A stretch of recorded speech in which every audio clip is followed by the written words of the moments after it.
അങ്ങനെ പറയല്ലേ.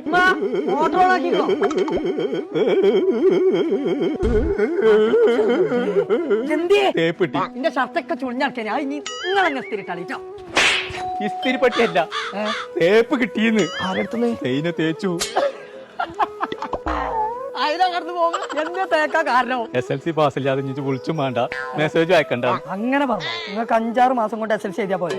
എഴുതിയാ പോരാ, പാസ്സാവുമാണോല്ലേ? അതൊക്കെ പാസ്സാവും. അതിന് നമുക്കൊരു കാര്യം ചെയ്യാം. നമുക്കൊരു സ്ഥലം വരെ പോവാണ്ട്. ആയിക്കോട്ടെ. എവിടുക്കാ? എന്റെ ഒപ്പം പോരെ. അപ്പൊ ഇജ്ജ് പോരാൻ പറഞ്ഞു. ഞാൻ ഒന്ന് ബാത്റൂം പോയിട്ട് ഇവിടെ വന്നിട്ട് നമുക്ക് മഞ്ചേരി പോവാണ്ടേ. മഞ്ചേരിയില എളുപ്പം പോയാ. നിങ്ങൾ ആ സെൽഫ് ഇല്ലാത്ത ഒറ്റ നിർത്താൻ എന്നാ തന്നെ പകുതി ശരിയാവും. എത്രയും പെട്ടെന്ന് SLC പാസ് വേണം. അതെന്താ ഇത്ര പെട്ടെന്ന് SLC പോയേക്കാം? അത് സൈനയോ സിൽക്കിന്റെ കുപ്പായമാണെന്നാണ്